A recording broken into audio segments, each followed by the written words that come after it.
नवनीत, आपने जिस स्टोरी की बात की बड़ी टचिंग है। मैंने आपके पॉडकास्ट पे दिखा है विवेक जी, एंड उनके वाइफ की स्टोरी। कोई मशीन होती जो यहाँ का प्रेशर बता पाती कि यहाँ पर कितना प्रेशर है, तो सही। शायद ये आज बच जाता। जी। इसकी जांच करने के लिए हम लोग एक बहुत अच्छा इन्वेस्टिगेशन, जिसको बोन डेंसिटोमीटर ही कहते हैं। अच्छा। इस इन्वेस्टिगेशन से हम बोन्स की इंटीग्रिटी या बोन्स की स्ट्रेंथ कितनी है, ऑस्टियोपिनिक है, ऑस्टियोपोरोटिक है, सीवियरली ऑस्टियोपोरोटिक है, ये पता कर सकते क्या जरा से सर दर्द में दवा लेना ठीक है? हैं। नेचर बड़ा कंजर्वेटिव है। हाँ। वो स्ट्रेंथ देता है जब आप उसको यूज करते हो। हम्म। अगर इस आम को आप ज़्यादा यूज करेंगे तो उसमें स्ट्रेंथ आएगी। जी। आप ब्रेन को ज़्यादा यूज करेंगे, ब्रेन शार्प होता जाएगा। मेरी दादी बहुत फास्ट करती हैं।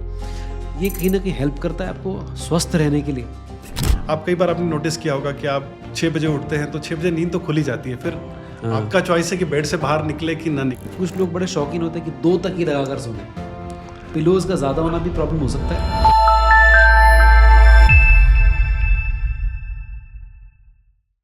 हिंदुस्तान में न्यूरोलॉजिकल विकारों की बढ़ती संख्या चिंता का विषय बन गया है।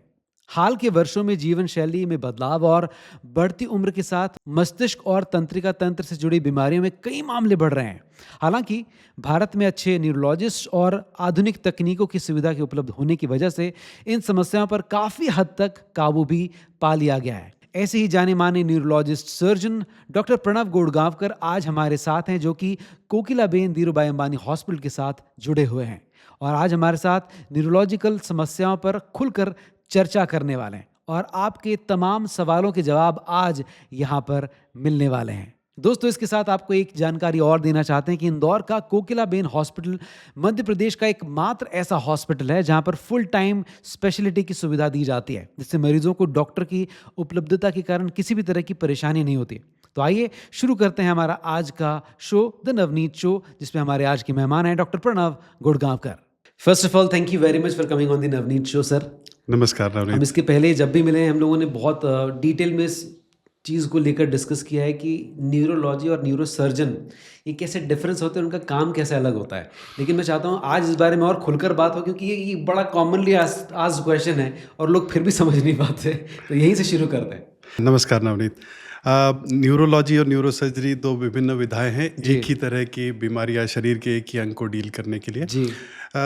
मोटे तौर पे मेडिकल साइंस में मेडिकल ट्रीटमेंट और सर्जिकल ट्रीटमेंट में विभाजित है। इसी तरह न्यूरोलॉजिस्ट फिजिशियन होते हैं जो डीएम की डिग्री अर्जित करते हैं ठीक और है। उनका काम होता है उन बीमारियों को देखना जो मेडिकली ट्रीट होती है, दवाइयों से ट्रीट होती है, इन्वेस्टिगेशनली ट्रीट होती है। ये हो गया न्यूरोलॉजी। न्यूरोलॉजी में भी अभी सब स्पेशलिटीज़ होती हैं। न्यूरोसर्जरी सीएनएस, ब्रेन और स्पाइनल कॉर्ड और स्पाइन को ट्रीट करने की वही विधा है जिसमें ऑपरेटिव ट्रीटमेंट की जाती है। तो वो बीमारियां जिनका सर्जिकल इलाज है, जैसे ब्रेन में ट्यूमर हो गया या सिर में चोट लगने की वजह से हड्डियों में फ्रैक्चर, ब्रेन में खून का थक्का बनना जी। या स्लिप डिस्क हो जाना, या ठीक है। गर्दन में डिस्क का स्लिप होना, या छोटे बच्चों में पानी भरता है उसको हाइड्रोसेफेलस कहते हैं मेडिकल भाषा जी, में। इस जी, तरह जी। की ट्रीटमेंट करने का, सर्जिकल प्रोसीजर्स करने का जो साइंस विधा स्पेशलिटी है वो न्यूरोसर्जरी न्यूरोसर्जन करता है। न्यूरोसर्जरी भी अब विस्तृत होती जा रही है, जिसमें सब स्पेशलिटीज आती हैं, जैसे पीडियाट्रिक न्यूरोसर्जरी है, न्यूरो ऑन्कोलॉजी है, वॉस्कुलर न्यूरोसर्जरी है। हम जितनी गहराई में जाएंगे पेड़ की उतनी शाखाएं और बनती जाएंगी। जी, जी, जी। आपने ब्रेन ट्यूमर का नाम लिया है। मैं चाहता हूँ सबसे पहले बताएं, ब्रेन ट्यूमर डेवलप कैसे होता है? ब्रेन ट्यूमर शुरुआत के लिए ब्रेन में जो कोशिकाएं हैं जिनको हम न्यूरॉन्स कहते हैं, ठीक है। न्यूरोसाइट्स, एस्ट्रोसाइट्स, इस दो तरह की सेल्स होती हैं। जी। और सामान्यतः इन सेल्स में अगर किसी तरह की कोई गड़बड़ी होने लगे, जैसे हम जानते हैं, हमने हमारी स्कूल की बायोलॉजी में पढ़ा होगा कि सेल्स डिवाइड होते हैं। जी। तो हमारे शरीर में क्रोमोसोम्स होते हैं, क्रोमोसोम्स में जीन होते हैं जी। और एक तरह से वो हमारा कंप्यूटर प्रोग्राम है। हम कितने वर्ष जिएंगे, हमारी नाक कैसे दिखेगी, स्किन का कलर कैसा होगा, बाल कैसे होंगे, अच्छा। ये जेनेटिक कोड आमतौर पर होता है। पिता पुत्र जैसा दिखता है, पुत्र बेटी, हाँ। माँ जैसा दिखता है बेटा, हाँ। क्योंकि उनका जेनेटिक कोड वो शेयर करते हैं। ठीक पिता है। पेरेंट्स अपने बच्चों को शेयर कोड दे रहे हैं, वैसे ही माँ जैसा दिखने वाला बच्चा इस वजह से आता है। इन्हीं में इन सब चीज़ों के लिए कोड्स होते हैं। कुछ जीन्स होते हैं जिनको कहते हैं ट्यूमर प्रमोटर जीन्स, और Okay. Tumour suppressor jeans. जब ये सेल डिवाइड होते हैं तो इनमें से कुछ जीन्स एक्टिवेट होते हैं। उन स्थितियों में ये जो नॉर्मल सेल्स हैं ब्रेन की, अब ये एबनॉर्मल बिहेव करेंगी। कभी वो 30 वर्ष की उम्र की बात करती है या 40 वर्ष की आयु की बात करेंगे, तब यही नॉर्मल सेल्स एबनॉर्मली बिहेव करने लगते हैं और एबनॉर्मल क्लस्टर बनाने लगते हैं। वो क्लस्टर इन एबनॉर्मल क्लस्टर्स को हम ट्यूमर कहते हैं। हाँ। So to begin with, they are normal cells of the brain. Okay. तो न्यूरोसर्जन के रूप में अगर आपसे पूछा जाए कि आप जो बीमारियों को ट्रीट करते हैं या चोटों का इलाज करते हैं वो किस तरह की होती है? ट्यूमर के अलावा और भी बहुत सारी चीज़ें हैं। हाँ, न्यूरोसर्जरी विस्तृत है, ब्रेन की इंजरी एक उसका भाग है। उसके अलावा जो बीमारियां आमतौर पर हम लोग ट्रीट करते हैं, जैसे मैंने कहा न्यूरो ऑन्कोलॉजी हो गया, उसके बाद पीडियाट्रिक न्यूरोसर्जरी। पीडियाट्रिक न्यूरोसर्जरी में छोटे बच्चों में कई बार कुछ जन्मजात, जिनको कंजेनाइटल डिजीजेस कहते हैं, जैसे ब्रेन में वेंट्रिकल्स हैं जिसमें एक फ्लूइड फ्लो होता है, नॉर्मली हम सबके ब्रेन में हो रहा है, जी। उसको CSF कहते हैं। कई बार छोटे बच्चों में उसके फ्लो में कुछ ऑब्स्ट्रक्शन होता है, या तो वो फ्लो का रास्ता है वो नैरो हो जाएगा, या यहाँ पे ब्लड क्लॉट्स होंगे, उनको हाइड्रोकेफेलस होता है, इसको ट्रीट करना। या फिर कई बार उनका जैसा ब्रेन का स्ट्रक्चर नॉर्मली होना चाहिए वो नहीं होता, उनमें कुछ डिस्प्लेजियाज होते हैं जी, तब उनको ट्रीट करना। या छोटे बच्चों में जब एम्ब्रियो हैं, वो गर्भ में है माँ के, तब उनमें जो विकास जिस पैटर्न में या जिस सीक्वेंस में होना चाहिए वो ना होके एक आधा स्टेप मिस हो जाता है। कई बार भगवान भी इतने बिजी हैं कि कभी कभी कुछ छोटी मोटी एक आधी चीज रह जाती है या किसी कारण से। वैसे जिन चीज़ों की मैं बात कर रहा हूँ, स्पाइना बाइफिडा जिनको हम कह रहे हैं, उसमें स्पाइनल कॉर्ड खुली रह जाती है और वर्टिब्रल कॉलम उसको पूरा बंद नहीं करता। और यहाँ पर इसका एक मुख्य कारण है गर्भावस्था के समय मदर में विटामिन B12 की डिफिशियंसी होना। ओके। और विटामिन B12 जो मुख्यतः मिल्क प्रोडक्ट से मिलता है जी, और कुछ एनिमल सोर्सेज से मिलता है, एग भी एक उसका अच्छा सोर्स है, पर सभी लोग मांसाहारी नहीं होते। So milk is one important source. Milk and milk products, paneer है, दही है, ये एक सोर्स होता है, या फिर एक्सोजिनस जी। तो ये एक बात यहाँ पर एम्फेसाइज करने लायक है, जो गर्भस्थ महिलाएं हैं वो ऑलरेडी उनके लिए एंटीनेटल चेकअप बहुत इंपॉर्टेंट है जी। उसके बाद फीटल स्कैन, ये एक बहुत इंपॉर्टेंट चीज़ है। जब यूजुअली एवरी ट्राइमेस्टर, हर 3 महीने में उनके गायनेकोलॉजिस्ट बताते हैं और सजेस्ट करते हैं। राइट। इन परीक्षणों के दौरान, इन सोनोग्राफिक एग्जामिनेशन के दौरान हम ये स्पाइना बाइफिडा, कहीं स्पाइनल कॉर्ड में कोई डिफेक्ट तो नहीं है, we can pick up. And one important preventive measure is adequate supplementation of vitamin B12। Exogenous tablets आती हैं, फूड प्रोडक्ट्स हैं, फोर्टिफाइड फूड आता है जी। तो ये एक बहुत इंपॉर्टेंट चीज़ है। अब के 2024-25 में जब हम जा रहे हैं जी, तब हमको ये सुनिश्चित करना चाहिए कि अब कम से कम इस तरह की बीमारियों को हम पूरी तरह से प्रिवेंट कर सकें।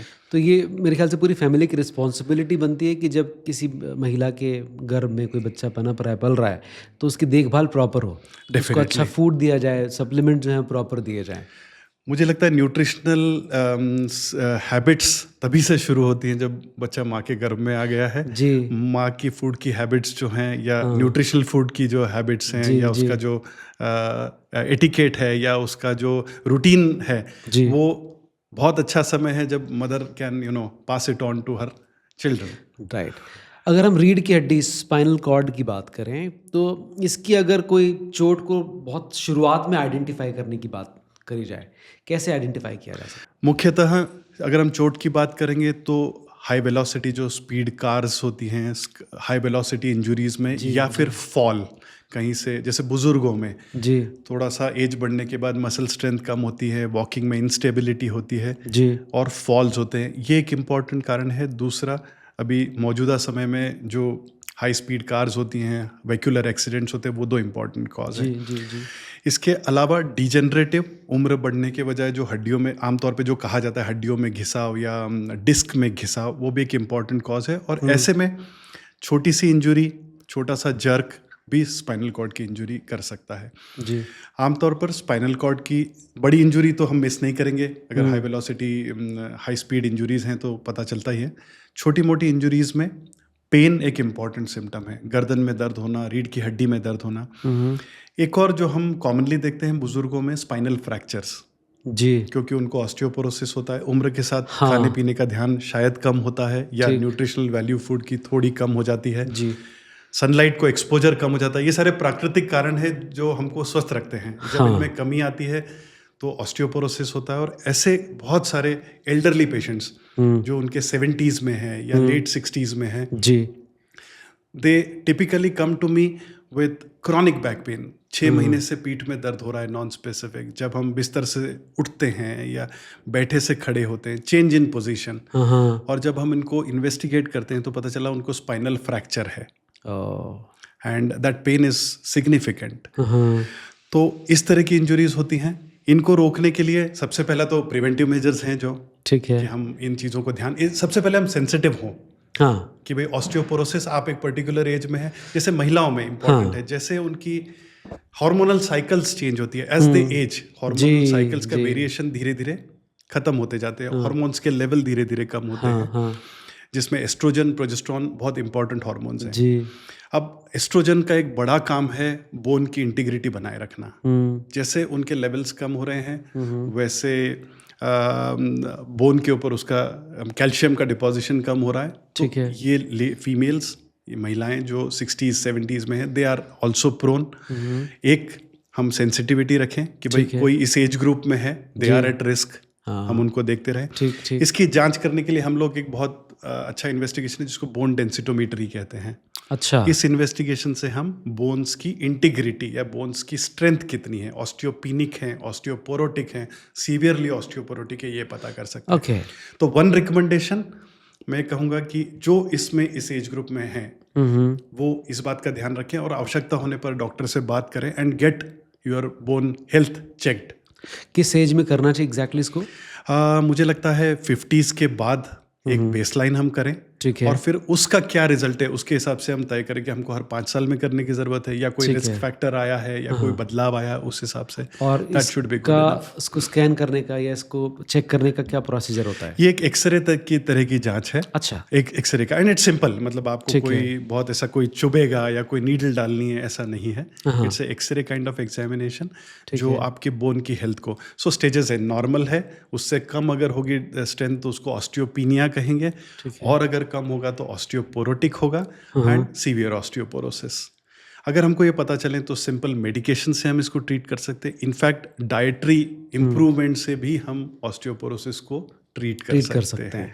Exposure to sunlight, walking, body इस तरह से डिजाइंड है कि जब हम चलते हैं बॉडी वेट उन हड्डियों पे आता है और हड्डियों को मजबूती देता है। आपने देखा होगा सुनीता विलियम्स की बात होती है, वो स्पेस में है, जीरो ग्रेविटी में, तो एक जो सबसे बड़ी उनकी हेल्थ को रिस्क है is the osteoporosis, loss of strength of bone, क्योंकि बॉडी वेट है ही नहीं।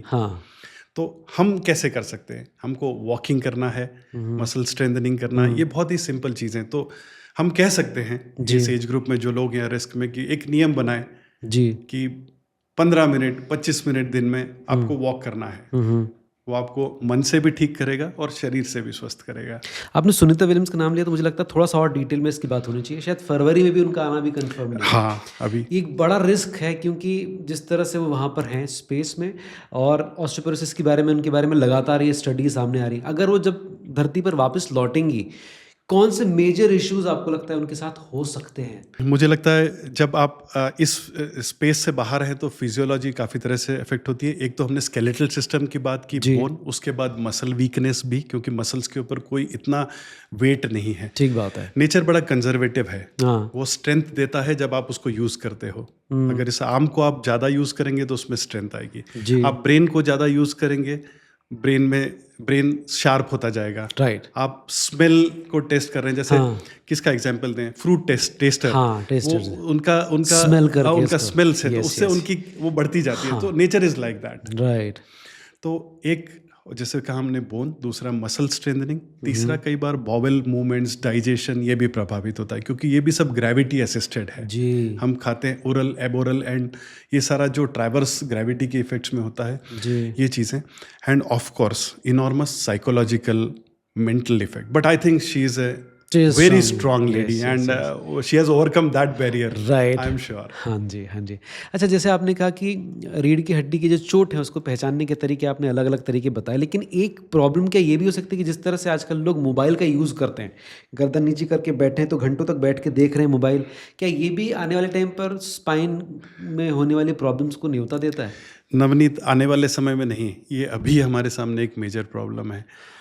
मेरे आउट पेशेंट में मैं as young as 15 years old बच्चे देखता हूँ, जी, और नेक पेन हो रहा है नॉन स्पेसिफिक, पढ़ाई में ध्यान नहीं लगता, आंखों में जलन होती है। हाँ, और हम जब थोड़ा सा उसको डिग आउट करते हैं तो पता चलता है कि they are spending maybe 5 hours 4 hours on phone. कई बार वो ये बहाना ले लेते हैं कि वो पढ़ाई भी कर रहे हैं मोबाइल पे। जी, वो कैसे पॉसिबल है कहना मुश्किल है, पर इट डेफिनेटली हैज़। और एक और जो इफेक्ट हम नहीं समझ रहे हैं कि हम ये बच्चे या ये लोग जो इस तरह से यूज़ कर रहे हैं, धीरे धीरे शॉर्ट साइटेड होते जा रहे हैं। हाँ, हाँ, वो दूर देखते ही नहीं, उनको ज़रूरत ही नहीं हाँ, पड़ती। हाँ, हाँ, तो उसी तरह जैसे मैंने कहा नेचर कंजर्वेटिव है, उनकी दूर की नज़र धीरे धीरे धीरे धीरे खत्म होती खत्म जाती है, होते जा रहे हैं। जो बहुत बड़ा अनआइडेंटिफाइड अनरिकग्नाइज हजार्ड है। सो मोबाइल एक साधन है, हाँ, उसको साधन उसको की साधन तरह ही रहने दिया जाए। जी। मोबाइल का आप उपयोग करें, मोबाइल आपका उपयोग न करने लगे। अभी रिसेंटली बोहरा समाज ने एक बहुत कमाल की चीज़ करी है। बोहरा समाज के जो भी हेड होंगे उन्होंने ये मैसेज पास ऑन किया पूरी कम्युनिटी में कि 12 या 15 साल की एज के पहले कोई भी बच्चा मोबाइल का यूज़ मोबाइल नहीं लेगा, दिस वेलकम। अब किसी कम्युनिटी में अगर इस तरह का डिसीजन लिया जाता है, ये मैसेज स्प्रेड किया जाता है, बड़ी खूबसूरत चीज़ है, लेकिन बावजूद इसके कई बार मुझको ऐसा लगता है कि आजकल जो होमवर्क्स वगैरह दिए जाते हैं, अगर वो मोबाइल पर नहीं है तो फिर वो लैपटॉप पर है। पर लैपटॉप फिर भी ठीक है कि लैपटॉप आप पूरे टाइम लेकर नहीं बैठे हैं।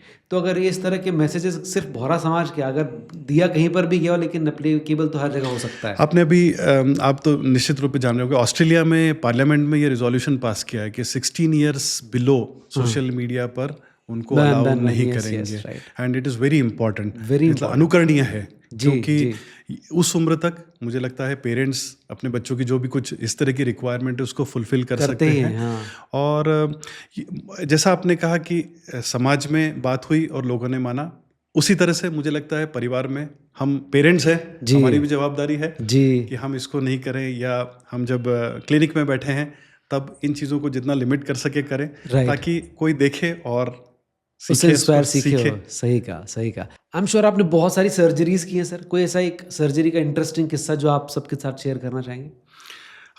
नवनीत, सर्जरीज तो काफ़ी, मैंने 2003 में पहली बार न्यूरो सर्जरी की थी। जी, तब से अभी तक काफ़ी सारी सर्जरीज हैं, ठीक है। काफ़ी सारी यादगार सर्जरीज भी हैं, जी, कई बार जिनमें बहुत अच्छे आउटकम्स आए। हाँ। जाहिर है वो एकदम याद रहती है, नाम से, चेहरे से।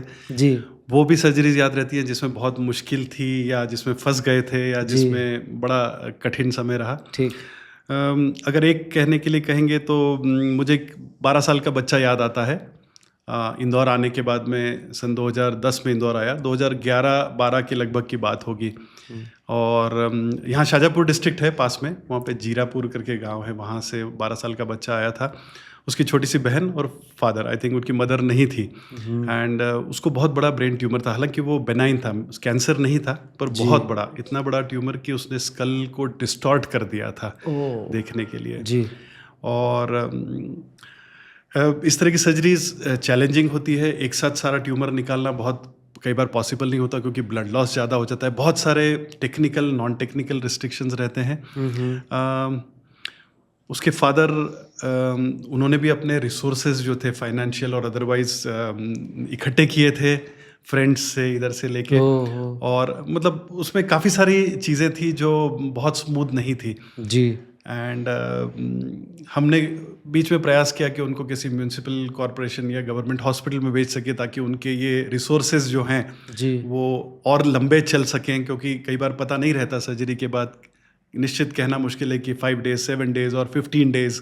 जी, पर हमने बात की, फादर ने बात की, उसकी बुआ थी, उनको बाद में तय हुआ कि वो हमारे पास ही, जो भी होगा, हाँ। जैसा भी आउटकम, अच्छा रहे, बहुत अच्छा ना रहे, वो हमारे पास ही काम करेंगे। जी, एंड वो एक बहुत जायंट पिट्यूटरी एडिनोमा, एक पिट्यूटरी ग्रंथि होती है ब्रेन में जो हार्मोन्स बनाती है। ठीक है। उस बच्चे को इसका बहुत, हालांकि ये बहुत कॉमन नहीं है 12 साल की उम्र में बहुत जायंट पिट्यूटरी ट्यूमर होना, बट उस बच्चे में था। और मुझे उसको 3 सर्जरीज करनी पड़ी, स्टेज्ड सर्जरीज। और पहली सर्जरी मैंने 9 घंटे तक की। Oh my God. एंड हमने लगभग 70-80% ट्यूमर निकाला।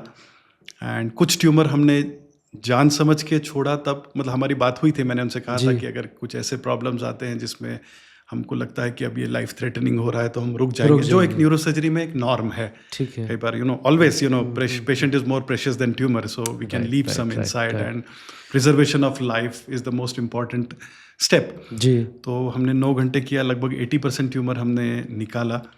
बच्चा 2-3 दिन आईसीयू में रहा। उनको फंड्स की शॉर्टेज हुई तो वहाँ कुछ लोग, उन्होंने किसी को बुलाया, हमने किसी को कहा, हमने हॉस्पिटल एडमिनिस्ट्रेशन से बात की, और कहीं ना कहीं से कुछ ना कुछ तार जुड़ जाते हैं, चले गए। काम हो गया। हमने उसको लगभग 10-12 दिन बाद डिस्चार्ज किया जी। 1-1.5 महीने बाद वो वापस आया जी। और हम we went in again, we removed another 20% of tumour. जी। और उसके बाद उसको हाइड्रोकेफेलस हुआ, इसलिए हमको एक और प्रोसीजर करना पड़ा, हमने वो किया। लगभग 3-3.5-4 महीने के ऊपर ये पूरा रहा। एंड ये सब होने के बाद जो ठीक होकर घर गया तो उसने कहा कि डॉक्टर मुझे तो ऐसा कुछ लग ही नहीं रहा कि मुझे कुछ हुआ था। And that was so fulfilling, that was so satisfying कि उसमें जो भी सब मेहनत थी या जो भी कुछ एफर्ट था, वो that was all repaid by just that one thing. And that boy now is I think वो जॉब करता है, हालांकि हम मतलब पिछले 4-5 साल से हम मिले नहीं हैं, but I know he is well, he got educated, और वो कहीं पर किसी प्राइवेट कंपनी में काम करता है, and is self sufficient, which is really so fulfilling for me. Yes, so true, बहुत बढ़िया। ब्रेन ट्यूमर की बात जब आती है तो अभी रिसेंटली एक बहुत बड़ा स्टोरी सामने आया है। नेपाल के एक कपल थे जिनमें शादी के कुछ महीनों बाद ही पता चला कि जो हस्बैंड था उसको ब्रेन ट्यूमर था, और वो अभी रिसेंटली 19 दिसंबर को ही पास्ड अवे। लेकिन ब्रेन ट्यूमर को शुरुआती तौर पे कैसे रिकग्नाइज़ किया जाए, पहचाना जाए, सबसे बड़ी चीज़ ये, क्योंकि ये आजकल बड़ा कॉमन होता जा रहा है, तो इसको कैसे रिकग्नाइज़ करें ताकि उसका ट्रीटमेंट जल्दी शुरू हो सके। नवनीत, आपने जिस स्टोरी की बात की बड़ी टचिंग है। मैंने आपके पॉडकास्ट पे दिखा है विवेक एंड उनके वाइफ की story. It's a touching story, it's a story of devotion, मतलब डिवोटेड स्टोरी है। अनफॉर्चुनेट है क्योंकि कुछ ब्रेन ट्यूमर्स बहुत एग्रेसिव होते हैं। एंड अगर हम देखें ट्यूमर्स को तो लगभग 50% ट्यूमर्स आर मैलिग्नेंट ट्यूमर्स, वो कैंसर बनेंगे जी। आधा 50% है जो बाकी सारे ट्यूमर्स को करता है, इनको ग्लायोमा कहते हैं। ठीक है। कई बार ग्लायोमा पहली बार जब नज़र आता है तब वो सीजर्स के रूप में, झटके के रूप में आता है। हम झटके वाले सारे पेशेंट्स को हम MRI स्कैन करते हैं और तब हम इनको पिकअप करते हैं जी। इसके अलावा क्रॉनिक हेडेक, लंबे समय तक सरदर्द होने वाला, जो आपकी रूटीन रोज़मर्रा की दवाइयों से ठीक नहीं हो रहा, वो भी एक कारण रहता है। ठीक है। रेयरली कभी कभी ब्रेन ट्यूमर्स हाथ या पैर में सुनपन या वीकनेस या डिफॉर्मिटी के रूप में आते हैं जी। विजुअल लॉस होना, आंखों की दृष्टि में बाधा पड़ना, हियरिंग लॉस, स्मेल लॉस, ये भी ब्रेन ट्यूमर के लक्षण, दो रेयर पर ये लक्षण हो सकते हैं। सो अगर आंखों की रोशनी में गड़बड़ी है तो ऑफ्थेल्मोलॉजिस्ट तो हैं ही प्राइमरीली, पर ये ब्रेन ट्यूमर होने का इंडिकेशन भी हो सकता है जी। इनको जब ये इस तरह के पेशेंट्स या सस्पिशन होता है, हम MRI करते हैं। MRI भी तो उसमें एक इंजेक्शन कॉन्ट्रास्ट डालते हैं जिससे हमको ये ट्यूमर्स दिखते हैं जी। तो ब्रेन के किस लोकेशन में, जैसे फ्रंटल लोब है, टेम्पोरल लोब है, पैराइटल लोब है, इन सब के अलग अलग काम है। ऑक्सीपिटल लोब देखने के लिए है, temporal lobe memory functions, emotion, behaviour को कंट्रोल करता है जी। तो कई बार इन लोकेशंस पे होने वाले ट्यूमर, इनकी गड़बड़ी, अगर कोई बहुत एग्रेसिव है, गुस्से वाला है, कोई डिप्रेस हो गया है, ये भी ब्रेन ट्यूमर के इनडायरेक्ट लक्षण हो सकते हैं। अच्छा। हालांकि ये मुझे गार्डेड कहना है क्योंकि डिप्रेशन या एंजाइटी या एग्रेसिवनेस काफ़ी कॉमन है, तो मेरी बात से ये मैसेज ना जाए कि ये सब लोग ब्रेन ट्यूमर के लिए खतरे पे हैं, ऐसा नहीं। It is other way around. हाँ। इन सब लोगों में से एक छोटा proportion could be because of brain tumour. अगर ऐसा कोई भी सस्पिशन है जो एबनॉर्मल है, अनयूजुअल है, हेडेक भी, जैसे हेडेक बहुत कॉमन है, हम सभी को होता है जी, और आमतौर पे हम गोली लेते हैं और हम ठीक हो जाते हैं, वो दर्द जो गोली लेने के बावजूद एक जी। आपने 2-4-5 दिन देखा एबनॉर्मल है, हमेशा से अलग है, ऐसे में डॉक्टर के पास आइए। जी। हम एग्जामिन करके कुछ हद तक पता लगा सकते हैं कि इट इज़ अनयूजुअल, या MRI is a very very detailed, very informative investigation. Okay, it almost always picks up. Right. बहुत सारे लोग ऐसे मैंने देखे, मेरे आसपास ही मैं देखता हूँ कि ज़रा सर दर्द हुआ और गोली खा ली। क्योंकि ये भी एक चीज़ है ना कि अब कब तक कोई आदमी दर्द में रहना चाहेगा। सही है। तो ये एक तरीका भी हो सकता है कि मैं दवा खा के तुरंत ठीक हो जाता हूँ। वो ठीक हो भी रहे, लेकिन क्या ज़रा से सर दर्द में दवा लेना ठीक है? शुरुआती तौर पे मैं कह सकता हूँ हाँ, आज सोमवार है, सुबह उठे दर्द रहा, कल रात को आप देर से सोए थे, सर दर्द रहा, जी। आप गोली लें और कुछ घंटों में आप सेटल हो जाते हैं, तब तक ठीक है। ठीक है। आप 1 महीने तक गोली ले रहे हैं, फिर भी सर दर्द आ जाता है, दिस इज समथिंग। या हमारी जैसे टेक्स्ट बुक में, लिटरेचर में the description is 2 weeks, anything which extends beyond 2 weeks despite medication, जी। Despite seeing your family doctor, ठीक है। Is unusual. ऐसे में जरूरी नहीं कि वो ट्यूमर ही है, पर हमको कम से कम एक पॉसिबिलिटी के बारे में सोचना चाहिए जी। कि हम एग्जामिन कर लें, हम आंखों की फंडस की एग्जामिन कर लें, जी। या सीटी स्कैन करने का प्रोविजन है क्या, वो कर लें, ताकि हम इसको कहते हैं रूलिंग आउट। जी। अच्छा, कई बार हमको लगता है, जैसे पेशेंट से सुनता हूँ, यहाँ पर अच्छा प्लेटफॉर्म है इसलिए, जैसे इन्वेस्टिगेशन किया वो निगेटिव आया, इट इज़ नॉर्मल। जी। पेशेंट को लगता है अरे नॉर्मल आया, क्यों करा लिया। करने के बाद पता चला कि वो नॉर्मल है, राइट, राइट। जो अच्छी बात है, अच्छी बात है, आपको खुश होना शुभकामनाएं। अगर वो नॉर्मल नहीं होता तो हमारे लिए एक्शनेबल था। राइट। इसलिए उस इन्वेस्टिगेशन को करना, और निगेटिव इन्वेस्टिगेशन की भी उतनी ही वैल्यू है। 100% वैल्यू, तभी तो आप खुश हुए उसके बाद ना। अच्छा, लाइफस्टाइल में चेंजेस लाकर स्ट्रोक हो गया या बाकी जो दिमागी बीमारियां हैं, उनको कैसे रोका जा सकता है, इस बारे में प्लीज़ बताएं। क्योंकि आजकल लाइफस्टाइल जो है, डिसीजेस बहुत सारी हैं, और मेरे ख्याल से ये भी कहीं ना कहीं थोड़ा बहुत तो रिलेट करती है उससे। पूरी तरह से जी।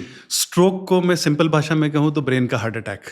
हाँ जी। क्योंकि सेम गड़बड़ियाँ हैं, जैसे हृदय में खून की नसें सिकुड़ गई हैं या बंद हो गई है, और उस वजह से जो हार्ट में इंजरी होती है, इसी तरह से ब्रेन में जाने वाली, यहाँ 2 बड़ी बड़ी कैरोटिड आर्टरीज और वर्टिब्रल आर्टरीज होती हैं, उनमें उसी तरह से थ्रोम्बस बनना या प्लाक बनना या चर्बी का थक्का बनना, वो स्ट्रोक करता है, इश्चेमिक स्ट्रोक। ठीक है। और ये डेफिनेटली पूरी तरह से लाइफस्टाइल से रिलेटेड है, जिसमें इंपॉर्टेंट चीज़ें हैं।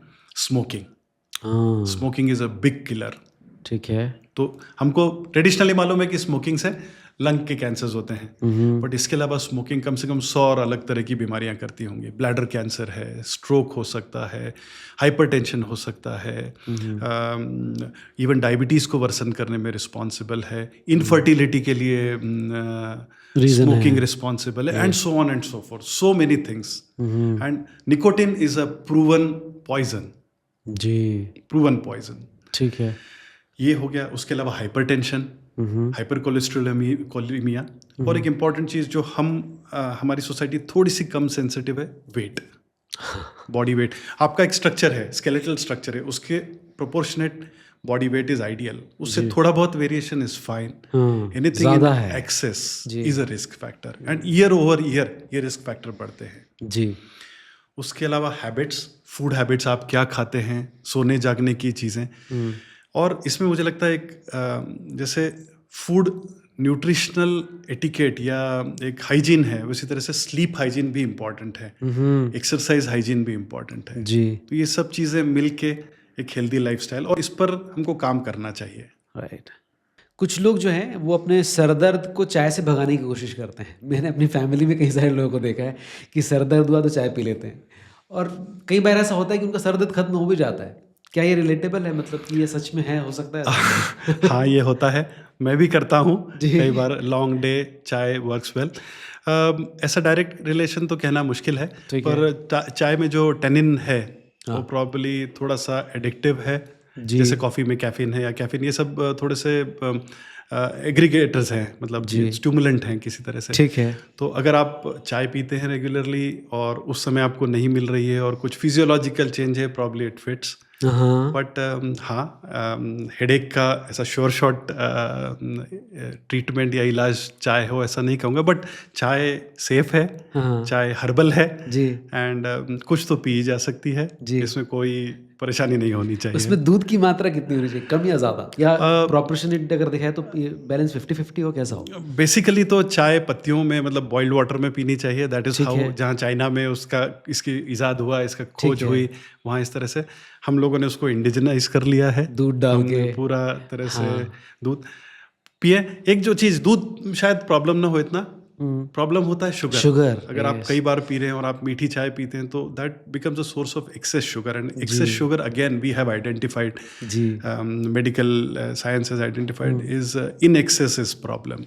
तो वो एक चीज़ हो सकती है। जी। अगर आप ब्लेंड चाय पीते हैं, बढ़िया है, हाँ, ब्लैक टी पीते हैं, बढ़िया है, बढ़िया है। और कुछ तो इंदौरी चाय आप पी ही सकते हैं। जी। कोई उसमें मना ही नहीं है। इस पॉडकास्ट के बाद एक चाय और पी जाएगी विदाउट शुगर। राइट, राइट, कुछ थैंक लोग यू। एस्पिरिन भी लेते हैं सर दर्द के लिए, और बड़े फ्रीक्वेंटली लेते हैं। हाँ। मेरे ऑफिस में कई सारे लोग हैं जो अपने बैग में या वॉलेट में एक एस्पिरिन का पत्ता लेकर चलते हैं, और भी दूसरी टैबलेट्स। कितना हार्मफुल है इसको रेगुलरली कंज्यूम करना? This is definitely not right. Aspirin एक एनाल्जेसिक है, वो उस समय के लिए तो हेडेक पेन कंट्रोल करती है, जी। पर इसमें दो बातें हैं। एक तो एस्पिरिन का अपना साइड इफ़ेक्ट, एस्पिरिन का लॉन्ग टर्म यूज़ से गैस्ट्राइटिस या गैस्ट्रिक अल्सर या इंटेस्टिनल अल्सर्स होने का एक रिस्क रहता है, ये एक बड़ा फैक्टर है। दूसरा, हमको नहीं पता कि हेडेक क्यों है, जैसा हमने कुछ समय पहले बात की। जी, जी। अगर दवाई ले रहे हैं और ठीक हो जाते हैं और आपका काम चल रहा है, तो देयर इज़ अ पॉसिबिलिटी कि आप उसकी गहराई में नहीं जा रहे हैं कि ऐसा बार बार क्यों होता है। क्योंकि अगर ऐसा है तो if it is because of over exposure to gadgets, जो एक कॉमन समस्या है मौजूदा समय में, फ़ोन देख रहे हैं, रात को सोते समय भी फ़ोन देख रहे हैं, आंखों को रेस्ट नहीं मिलता, आंखें ड्राई हो जाती है, आपको हेडेक होता है, और आप एस्पिरिन लेके चले जा रहे हैं, जी। Not right for sure. दूसरा, एस्पिरिन ब्लड थिनर का भी काम करती है, जी, खून का ज़्यादा पतला होना भी ठीक नहीं है। करते हैं। तो आप मतलब it has a side effect which some day में come out as a excess bleeding, abnormal bleeding. हाँ, तो एक आध बार, once in a while is all right, पर जैसा आपने कहा कि पत्ता लेके चल रहे हैं, popping the pill is not a good idea at all. Right, right. अच्छा, जो ये पार्किंसन एक चीज़ होती है, मैंने इसके बारे में बहुत सुना है। ये क्या है और इसका ट्रीटमेंट आप किस तरह से करते हैं? ये एक इंटरेस्टिंग सवाल है, जी। पार्किंसंस। अब हम धीरे धीरे, जैसे हमारा लाइफ एक्सपेक्टेंसी बढ़ रहा है, जी। डीजेनरेटिव डिजीजेस जो होते हैं वो ज़्यादा देखने को मिलते हैं। आपने पार्किंसंस की बात की, ऐसे एक अल्जाइमर्स भी होता है, यस। अल्जाइमर्स। हाँ।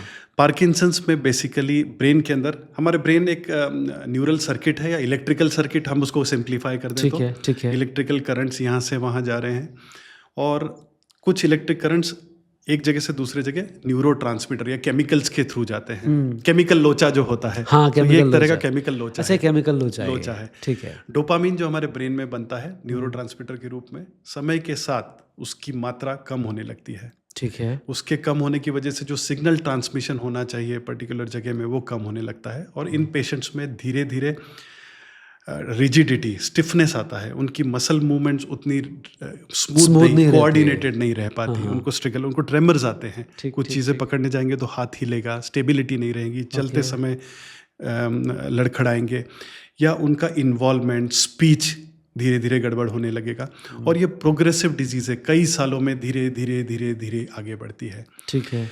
इसको किसी स्कैन के थ्रू डायग्नोस करना थोड़ा कठिन है। वैसे सब्सटेंशिया नाइग्रा नाम की जगह है जहाँ पर कुछ चेंजेस दिखाई देते हैं, बट इसको क्लिनिकली डायग्नोस करते हैं। आपका डॉक्टर जब आपको एग्जामिन करता है, सारी चीज़ों को देखेगा, रिफ्लेक्सेस को, तब वो पिकअप करता है कि आप पार्किंसन से प्रभावित हैं। इसके लिए इनिशियल ट्रीटमेंट है मेडिकेशन, जिसमें डोपामिन सप्लीमेंट देते हैं, और वो देने के बाद ये पेशेंट्स बहुत अच्छी रिकवरी दिखाते हैं। Okay. But as I said कि ये प्रोग्रेसिव है, कुछ समय बाद उसका इफेक्ट भी कम होता कम जाता होता है। है। मौजूदा समय में अभी हमारे पास इसका कुछ डेफिनेटिव क्योर नहीं है, बट अगेन यहाँ इंपॉर्टेंट है, कुछ patients, small subset of patients जिनको कहते हैं, जिनको हम जल्दी आइडेंटिफाई करें, उनमें हम सर्जिकल प्रोसीजर्स, जिनको फंक्शनल सर्जरी कहते हैं, जी। स्टिमुलेशन है या लीजनिंग है, कुछ पार्ट ब्रेन का जो हिस्सा हमको लग रहा है कि धीरे काम कर रहा है, हम उसको स्टिमुलेट, जैसे पेसमेकर आपने सुना होगा, हार्ट में हार्ट की धड़कन जब कम होती है तो एक पेसमेकर बैटरी वाला डालते हैं। इसी तरह का कुछ ब्रेन में इन बीमारियों को डील करने के लिए भी किया जाता है, हम कर सकते हैं जी। हमको पहचानना होता है कि which patient is, it is not for everybody, we have to screen and identify that these are the patients जिनके लिए हम कर सकते हैं, and these patients really do very well. Great. तो अगर कोई ऐसा है जो हमें देख रहे हैं, उनमें कोई इस तरह के पेशेंट्स हैं, हम उनको आइडेंटिफाई कर सकते हैं, and some of them surely we can help become better. Okay, so dopamine कहीं ना कहीं रिलेट करता है हम लोग की हैप्पीनेस से। हम खुश रहते हैं, उसका रीज़न ही कहीं बॉडी में डोपामिन का सही मात्रा में होना होता है। सही है। तो इसको नेचुरली सही रखा जाए, इसके लिए क्या कुछ करना चाहिए? कोई सप्लीमेंट ना लेना पड़े, क्या तरीका हो सकता है? डोपामिन का नाम ही है हैप्पी हार्मोन। हाँ, तो आपको जब आप जैसे समझ लीजिए आपने बहुत अच्छी किताब पढ़ी है और एक प्लेजर फील होता है, उसमें कहीं डोपामिन का काम है। ठीक है। आपने आपके पसंदीदा लड्डू खा लिया जी, और जो अच्छा लगता है वहाँ ब्रेन में डोपामिन रिलीज हो रहा है। ठीक है। और प्रकृति में, नेचर में इसका सिस्टम है। आप सुबह उठिए, सनराइज देखिए, आपको बहुत अच्छा लगेगा, जी, डोपामिन इज कमिंग आउट। ठीक है। आपने 10 किलोमीटर रन करने के लिए तय किया है, and when you finish 10 kilometre you get that feeling of satisfaction, this is dopamine. ठीक है। आप किसी की हेल्प करें, छोटा सा काम करें, ठीक है, और वो आपको कुछ कहे ना कहे, आपको सेटिस्फेक्शन मिल जाता है, दैट इज डोपामिन, भगवान आपको दे रहे हैं जी। इसी तरह से कोई अच्छी कविता लिखते हैं, चित्र बनाते हैं, लोगों से मिलते हैं जी, फ्रेंड्स से मिलते हैं, हाँ, समय पे सोना, समय पे जागना, ये जो सारी चीज़ें हैं, हाँ, ये जो रेगुलरिटी है बॉडी की, क्योंकि बॉडी में एक बायो क्लॉक है, जी, बायो क्लॉक सब चीज़ों का ध्यान रख रही है। आप कई बार आपने नोटिस किया होगा कि आप 6 बजे उठते हैं तो 6 बजे नींद तो खुली जाती है, फिर आपका चॉइस है कि बेड से बाहर निकले कि ना निकले, कि पढ़ रहे हैं। बट सही है। Your bio clock wakes you up. Yes. इसी तरह से भूख लगने का, इसी तरह से नींद आने का। हाँ, तो ये जो बायो क्लॉक है, ये अगर हम इनको फॉलो करते हैं तो ब्रेन एक्टिव रहता है, ब्रेन कनेक्टेड रहता है, शार्प रहता है, जी, और ये सारे जो केमिकल्स हैं ये बैलेंस्ड रहते हैं। जी, हम कोई एक चीज़ ओवरडू करेंगे तो कहीं ना कहीं उसका इफेक्ट पड़ेगा। जी, बहुत लेट जागते हैं या कुछ एक तरह का फूड खा रहे हैं, सब नहीं खा रहे, इसलिए नेचर में सारी चीज़ें, आम गर्मी में ही आएंगे, अमरूद ठंड में ही आएंगे, तो right. There is a purpose. हाँ, जो आम से मिलने वाला है वो इज रिक्वायर्ड देन, तब आप खा लीजिए। ठीक है। आम को दिसंबर में मत खाइए, हाँ, अमरूद खाइए, अभी जी, वो जी, भी जी, आम से कम नहीं है। बिल्कुल सो ठीक। दिस बैलेंस हाँ, मॉर्निंग। मुझे एक और चीज़ कहने में अच्छा लगता है कि शाम को या रात को आपको यू टू क्लोज डाउन, उसका कितना बड़ा इंडिकेटर है कि सूरज डूब गया है। हाँ, फिर अगर हम करते रहें तो वो एक नेचुरल साइकिल के अगेंस्ट है। आप करिए, कर सकते हैं, देयर आर एक्सेप्शनल सिचुएशंस तब, ठीक। बट हैबिट ना हो for long term effects, for long term wellbeing. हाँ, तो हमको कुछ एक्सेस सप्लीमेंट नहीं लेना है, हमको कोई एक्सेस चीज़ें नहीं करना है, यही जो रूटीन है, हाँ, अगर इसको हम बनाए रखें जी, तो बायो क्लॉक, बॉडी वेलबींग, सभी चीज़ें बैलेंस रहेंगी। राइट। जो चीज़ खुशी दे आपको और दूसरों को, वो करते रहें। आई यस, एग्जैक्टली राइट। एक चीज़ आपने कही कि आप बॉडी क्लॉक को समझें, नेचुरल जो नेचर क्लॉक है उसको समझें। राइट। इसीलिए मेरे ख्याल से हमारे जो फादर्स थे या मेरी दादी बहुत फास्ट करती हैं, ये कहीं ना कहीं हेल्प करता है आपको स्वस्थ रहने के लिए।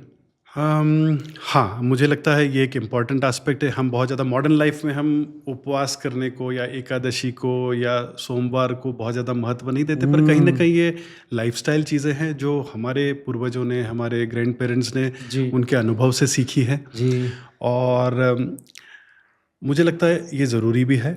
अभी जो लास्ट 2020-21 का मेडिसिन में जो नोबेल प्राइज़ गया है जापानीज साइंटिस्ट को, वो फास्टिंग के ऊपर, शुगर के डिप्राइवेशन के ऊपर, कैंसर सेल्स के ऊपर काम है वो, कि किस तरह से शुगर की डिप्राइवेशन से कैंसर सेल्स में ग्रोथ में कमी देखी गई है। एंड मेरे जो फ्रेंड्स टाटा मेमोरियल हॉस्पिटल में काम करते हैं, जिनसे हम रेगुलरली केस डिस्कस करते हैं या बातें करते हैं, वो लोग भी इन चीज़ों की प्रैक्टिकल एक्सेप्टेंस, प्रैक्टिकल रिलेवेंस के बारे में अभी बहुत बातें कर रहे हैं। तो ये चीज़ें कहीं ना कहीं बहुत प्रैक्टिकल है, हमारी प्रैक्टिस में लाना चाहिए। और अभी आप एक बात नोटिस करेंगे कि हम भूख से हमारा खाना रिलेटेड नहीं है। हाँ, कि हमको भूख लगी इसलिए हम खाना खाते हैं। हाँ मुझे लगता है हम खाना इसलिए खाते हैं क्योंकि वो अवेलेबल है, हाँ क्योंकि 9 बज गए हैं, हाँ, टाइम हो गया खाने वो का। हमारा खाना खाने का टाइम है, जी। विदाउट थिंकिंग कि हमको भूख लगी है कि नहीं। राइट। पर आप जंगल में जाइए और पशुओं से, जानवरों से सीखिए, लर्न जी। From animal. हाँ कई बार आपने देखा होगा कि वो शेर बैठा है और हिरण घूम रही है, पर वो नहीं खाता क्योंकि वो हाँ भूखा नहीं है। हाँ, उसमें प्रोग्राम फिट है कि खाना तभी खाना है जब जब भूख लगी है, लगेगी। और भूख नहीं लगी है तो खाना नहीं खाना है। हाँ सो क्योंकि हम वो नहीं कर पा रहे हैं because of probably excess of availability of food, ease of availability of food. तो मुझे लगता है इसमें फास्टिंग का बहुत ज़्यादा इम्पोर्टेंस है, हमको समझना चाहिए। एक रूटीन होना चाहिए, once a week, twice a fortnight. I think it makes a lot of sense. I would strongly recommend that. हाँ, बहुत अच्छी बात ये आपने कही और मुझे लगता है कि मुझ जैसे और बाकी सारे लोग जो इस वक्त सर को सुन रहे हैं, फास्टिंग कितनी इंपॉर्टेंट है और ये किस तरह से आपको हेल्दी रख सकती है, यहाँ से सीखा जा सकता है। सर, मिर्गी एक बीमारी है जिसको हम लोग बचपन से सुनते चले आ रहे हैं। क्या होता है एग्जैक्टली इसमें और इसको कैसे ट्रीट करते हैं आप? मिर्गी या एपिलेप्सी या सीजर्स जी। एक इलेक्ट्रोफिजियोलॉजिकल डिसऑर्डर्स है। ब्रेन में नॉर्मली इलेक्ट्रिक करंट्स दौड़ते हैं, एक्शन जी। पोटेंशियल के साथ करंट्स दौड़ते हैं, हाँ। नॉर्मली होता रहता है। जब भी कभी इस करंट के फ्लो में कोई गड़बड़ी होगी तो सीजर्स आएंगे, जी। और वो जिस एरिया को स्टिमुलेट करते हैं, जैसे मोटर एरिया को स्टिमुलेट करते हैं, तो हाथ पैरों में कंपन होना, झटके आना, जी इस तरह से जी जी मैनिफेस्ट जी करता जी है। जी। आमतौर पर ये ब्रेन में किसी तरह का ट्यूमर होने की वजह से, ब्लड के क्लॉट्स होने की वजह से, या फिर ब्रेन के स्ट्रक्चर में, फॉर्मेशन में किसी तरह, जिसको हम डिस्प्लेजिया, मैंने पहले भी कहा था, जी जी। डिस्प्लेजिया होने की वजह से हो सकता है। तो इलेक्ट्रिक करंट्स का एबनॉर्मल फ्लो होना या उसमें एक दूसरे में इलेक्ट्रिक फ्लो का टकराना, इस वजह से एपिलेप्सी होता है। जी। कई बार इनको इडियोपैथिक एपिलेप्सी होती है, जिसमें हमको नहीं पता चल पाता कि एग्जैक्टली हम ये जो 3-4 चीज़ें बात की ये नहीं है, पर जी। कुछ और है हाँ जो कई बार आइडेंटिफाई नहीं कर पाते। ये एक स्मॉल परसेंटेज ऑफ पेशेंट्स में होता है, इसको इडियोपैथिक एपिलेप्सी कहते हैं। ठीक है। एपिलेप्सी को पहचानने के लिए सबसे आसान जो टेस्ट है वो ईईजी होती है। जैसे आपने ईसीजी सुना है हार्ट के लिए, जी। हार्ट की एक्टिविटीज़ ईसीजी ECG पकड़ता है। इसी तरह से ब्रेन की जो एक्टिविटीज़ है उनको ईईजी, इलेक्ट्रो इनकेफेलोग्राम पकड़ता है। ओके। वो एक प्राइमरी टेस्ट है जिससे हमको पता चलता है कि इलेक्ट्रिकल फ्लो बराबर नहीं है। ये होने के बाद हम आमतौर पर एमआरआई स्कैन करते हैं, जी। जिसमें एपिलेप्सी प्रोटोकॉल होता है। तो ब्रेन के कुछ पर्टिकुलर एरियाज जो हमको मालूम है कि एपिलेप्सी का कारण ज़्यादा हो सकते हैं दूसरों की तुलना में, हम उनको स्टडी करते हैं। ठीक है। ट्यूमर्स वगैरह हैं तो वो, क्लॉट्स हैं तो वो, या कोई डिस्प्लाजिया है वो। आमतौर पर इसका डायग्नोसिस बनाना बहुत कठिन नहीं होता। एक बार हमने देख लिया, विजुअलाइजेशन किया, तो डायग्नोसिस बनता है। जी। एमआरआई उसको कंप्लीट कर देता है, ईईजी एंड एमआरआई। ठीक है। इनका इलाज आसान है। हालांकि मिर्गी से हम सुनते आ रहे हैं, देखते आ रहे हैं कि बहुत सारा टैबू है, बहुत सारा कि मिर्गी है तो कभी ठीक नहीं होगी। और ये इनफैक्ट मैं ऐसे भी पेरेंट्स से मिलता हूँ जो जिनके बच्चों को एपिलेप्सी है, उनको शादी करनी है, तो मैं वो उसी पे आने पूछते वाला था। जी। दे आस्क कि हम क्या करें।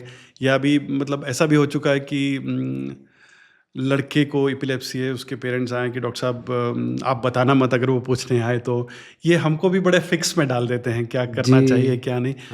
पर ये कोई ऐसी चीज़ नहीं कि जो नहीं बताने से नहीं दिखेगी। हाँ। तो अच्छा, छुपाने वाली बात भी नहीं, क्योंकि ये ट्रीटेबल है। ठीक है। तो हमको इस में से बाहर आना चाहिए कि हम ना बताएं, क्योंकि जब होगा तब दिख ही जाएगा। ठीक बात है। और होने के पहले हम उसको रोक सकते हैं, हम उसको ठीक कर सकते हैं। सो ठीक करने का एक तरीका है कि एंटी एपिलेप्टिक ड्रग्स, एईडी कहते हैं उनको, एएसडी, एंटी सीजर ड्रग्स। ठीक है। बहुत सारे प्रकार की दवाइयाँ आती हैं जो सुरक्षित हैं, प्रभावकारी हैं। ठीक है। और ऐसे पेशेंट्स हैं जो लाइफ लॉन्ग इन मेडिसिन को लेते हैं without any problems and they lead a normal life. तो ये जो मिर्गी होती है, जिससे बहुत सारे पेरेंट लोग आपसे भी डिस्कस करते हैं और कॉमनली ये सोसाइटी में बात भी चलती है कि शादी में प्रॉब्लम आती है, क्या सच में मिर्गी के पेशेंट की लाइफ, मैरिड लाइफ जो है वो अच्छी नहीं रह सकती? ऐसा कुछ होता है क्या? नहीं, मुझे लगता है एक भ्रांति है, ये बातें चलती आ रही हैं इसलिए ऐसी हैं। और शुरुआत में मतलब कई साल पीछे जाए जब इतनी प्रभावकारी दवाइयाँ नहीं थी या ट्रीटमेंट ऑप्शंस नहीं थे या कई बार इनको डायग्नोस ही नहीं कर पाते थे, हाँ। तब ये वाकई टैबू रहा होगा कि ये करने चांस लेने के बजाय न करें ऐसा। जी पर मुझे लगता है समय बदल चुका है। जी Understanding of epilepsy has improved. We know a lot about it. We ji. treat it effectively. Right. In fact, शायद आपको पता हो या ना पता हो तो मैं बताने में मुझे I am happy to tell, हम सर्जिकली भी एपिलेप्सी को ट्रीट करते हैं। ओके जैसे कुछ डिस्प्ले, जैसे ट्यूमर की वजह से एपिलेप्सी है, तो जब हम जी। ट्यूमर को निकाल देंगे एपिलेप्सी क्योर हो जाएगी। हाँ और तब हमको कुछ समय इनको दवाई देने के बाद हम ये दवाइयाँ बंद करते हैं और इस तरह के व्यक्ति पढ़ाई पूरी कर सकते हैं, शादी कर सकते हैं, they can have a normal family life and normal everything. अगर उनमें से किसी को पहाड़ चढ़ने का शौक है, हाँ, वो ये भी सेफली कर सकता है। हालांकि कई बार हम कंप्लायंस की वजह से थोड़ा सा उनको कॉशियस रखते हैं इस बारे में, पर जैसे गाड़ी चलाना ये बहुत स्किलफुल है, कहीं अगर कुछ होता है तो it can be injurious to them as well as to others. We discourage, but उसके अलावा सारा मतलब पढ़ाई, अगर उनको पीएचडी करना है तो कोई रोक नहीं है, ठीक है, उनको स्पोर्ट्स करना है तो कोई रोक नहीं है। हाँ आर्टिस्ट हैं, पेंटर्स हैं, जो भी मतलब क्रिएटिविटी करना जो चाहे कोई आप कर रोक सकते नहीं, सब हैं। कर सकते हैं। जी। World is open. राइट। एक मूवी थी 3 इडियट्स, उसमें जब एक बंदा सुसाइड कमिट करता है तो आमिर खान बमन ईरानी से जाकर कहता है कि कोई मशीन होती जो यहाँ का प्रेशर बता पाती कि यहाँ पर कितना प्रेशर है, तो शायद ये आज बच जाता। तो क्या EEG जो है वो बता पाएगा हमको कि यहाँ पर कितना प्रेशर है? EEG तो प्रेशर नहीं बताता ब्रेन का, पर ब्रेन का प्रेशर जानने के लिए मैनोमीटर्स होते हैं जी। अलग तरह की बीमारियां। पर जिस प्रेशर की आप बात कर रहे हैं वो है psychological stress, tension, lifestyle related stress, professional stress and social stress. जी। इसको कैसे कम किया जाए? गोली से नहीं, किसी सर्जरी से नहीं। मुझे लगता है इस तरह के स्ट्रेस को इन बातों से कम किया जा सकता है कि हम पहचाने स्ट्रेस क्या है। ठीक है। क्या हमको परफॉर्मेंस स्ट्रेस है स्कूल में, कॉलेज में, प्रोफेशनल लेवल पे। जी। हम देख रहे हैं कि ओवर परफॉर्म करना हमेशा सबके लिए ज़रूरी नहीं होता। हम सब, अच्छा, दुनिया को सब इलॉन मस्क भी नहीं चाहिए, सही कहा। दुनिया को सचिन तेंदुलकर भी चाहिए, हाँ। और दुनिया को पायलट्स भी चाहिए, और दुनिया को आर्टिस्ट भी चाहिए, और गाना बनाने वाले भी चाहिए। तो हम मतलब हम सब अलग अलग हैं जी, और हम सब में अलग विशेषता है। हमारा एजुकेशन सिस्टम इन स्ट्रेंथ्स को पहचान ले, गाइड करे। जी। अगर मैं अच्छा खाना बना सकता हूँ तो वो उतना ही ज़रूरी है जी, जितना किसी को दवाई दे के ठीक करना। राइट। क्योंकि मैंने दवाई दे के ठीक किया और घर में मुझे खाना नहीं है तो मैं अगले दिन दवाई नहीं दे पाऊंगा किसी को। जी। So I think these are the ways to reduce the stress. And again exercising. हमारा बॉडी का डिज़ाइन जो है, जो बायोलॉजिकल डिज़ाइन जो है जी, वो फिजिकल एक्टिविटी एक्सरसाइजिंग के लिए बना है। अच्छी एक्सरसाइज मसल स्ट्रेंथनिंग करती है, बोन स्ट्रेंथनिंग करती है, हार्मोन सीक्रेशंस को रेगुलेट करती है, ठीक है, डाइजेशन को बराबर करती है, रीनल फंक्शंस को इम्प्रूव करती है। इसी तरह से, इसीलिए मैं फिर उदाहरण देता हूँ जी। शेर को भी दौड़ के शिकार करना पड़ता है। वो जंगल का राजा है तो थाली में खाना नहीं आएगा। Because the design is like that. Right. Physical activity is an integral part of well-being. इसको लेना चाहिए। ठीक है। Food intake, cigarette smoking, कुछ addictions हैं तो I think that is killing yourself. Who does that? Right. कौन खुद अपने आप को मारता है? कौन मारता है जी, और क्यों मार? It's a precious life. Body is precious. एक ही बार मिली है आपको, नई नहीं मिलेगी। सही कहा। So preserve it. यही आपका साधन है जी, सही तरीके से यूटिलाइज करें। अच्छा, रीढ़ की हड्डी जो होती है उसको स्वस्थ रखने के लिए कौन सी चीज़ें हैं जो की जाए? क्या कोई फूड सप्लीमेंट या फूड है वो खाते रहें सही तरीके से, और एक्सरसाइज कौन सी? रीढ़ की हड्डी हमको सीधा खड़ा रहने में मदद करती है। ठीक है। चौपाए से हम जब 2 पाए हुए हैं, क्वाड्रूपेड से जब बाइपेड हुए हैं, तो स्पाइन की स्ट्रेंथ की वजह से हुए हैं। तो पॉस्चर बराबर रखना, ठीक है। सोते समय बराबर, कई बार वो निवार के पलंग वगैरह होते हैं, that is a cause of problem हम देखते हैं। हाँ। तो सोते समय पॉस्चर, बैठते एक्टिविटीज़ करते समय पॉस्चर, वेट कैरी करते समय प्रॉपर पॉस्चरिंग, ठीक है। और बैक मसल्स जो हैं वो एक हेवी मसल्स होती हैं बॉडी की, हेवीएस्ट मसल्स जो बॉडी की हैं वो जी। बैक के आजू बाजू होती हैं। ठीक है। इनको स्ट्रेंथन करना एक इम्पॉर्टेंट तरीका हो सकता है स्पाइन को हेल्दी रखने का। ठीक है। और कुछ एक्सरसाइजेज जैसे दंड बैठक हमारे इसमें करते हैं। हाँ, तो जो हाँ। बैठक है जी। वो बैक की मसल्स को और थाइस की मसल्स को स्ट्रॉन्ग करती हैं। ठीक है। उसके अलावा लेग रेजिंग एक्सरसाइजेज होती हैं, कैट हाँ। कैमल पोजीशन होती हैं, जी। या ब्रिजिंग कहते हैं, हाँ। या अगर हम योग करने वाले लोगों से कहें तो भुजंगासन है या धनुरासन है। जी। इस तरह के सारे पॉस्चर्स जो हैं या पोजीशंस हैं, ये बहुत इफेक्टिवली स्पाइन को ठीक करते हैं, स्ट्रेंथन करते हैं। मेट्रिक्स का टाइप बहुत सॉफ्ट या बहुत सख्त, क्या इससे भी फर्क पड़ता है स्पाइन पे? नहीं, ऐसा नहीं? कोई मेडिकल कारण नहीं है, पर हमारी अपनी अपनी पसंद होती है। किसी हाँ। को सॉफ्ट पसंद आती है, किसी को ये।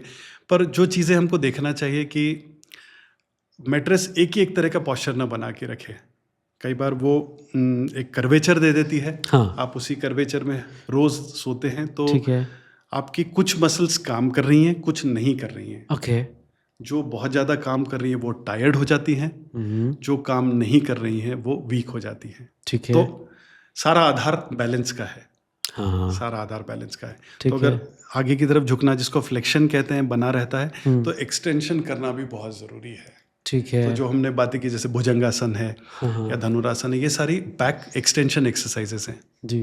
तो ये सारी एंटी ग्रेविटी मसल्स हैं। हम ये ग्रेविटी के इफेक्ट में है। जब हम पीछे मुड़ते हैं, ये एंटी ग्रेविटी मूवमेंट्स हैं। ठीक है। इन मसल्स को स्ट्रेंथन करेंगे तो स्पाइन वैसे भी ये स्ट्रांग होती है क्योंकि वो एंटी ग्रेविटी काम कर रही है, पर इनको टोन्ड अप रखने से स्पाइन को हम अच्छी मजबूती देते हैं।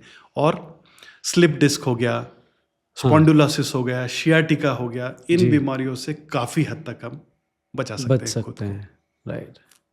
कई सारे लोगों को गर्दन में प्रॉब्लम होती है, पीठ में दर्द होता है। क्या इसके पीछे रीज़न ये भी हो सकता है, कुछ लोग बड़े शौकीन होते हैं कि 2 तकिए लगाकर सोने, पिलोज का ज़्यादा होना भी प्रॉब्लम हो सकता है? हो सकता है, कॉमन होता है बल्कि, हाँ। क्योंकि आदत होती है, उसी तरह से नींद आती है। ठीक है। पर जब 2 तकिया लेते हैं तो गर्दन बहुत ज़्यादा फ्लेक्स हो जाती है, आगे की तरफ झुक जाती है। ठीक है। और हमने बात की कि एक सेट ऑफ मसल्स ज़्यादा काम कर रही है, दूसरी नहीं कर रही। तो आगे झुकाने वाली मसल्स काम कर रही है, वो उसी पोजीशन में है, पीछे की मसल्स नहीं है। ठीक है। कुछ समय बाद मसल्स टायर्ड हो जाती हैं। हाँ। और जब ये हमेशा होता है तो इवन बोन में, डिस्क में चेंजेस आने लगते हैं। तो स्पॉन्डिलोसिस जो डिजेनरेटिव डिजीज है, उसमें बढ़ावा होगा अगर इस तरह की आदत है। या कुछ लोग सोफे पे सो जाते हैं गर्दन टिका के, जी जी जी। इन लोगों में भी, या आईटी प्रोफेशनल्स 10-10 या बैंक में काम करने वाले 10-10 घंटे सिस्टम पे बैठे हैं, एक ही पोजीशन में बैठे हैं जी।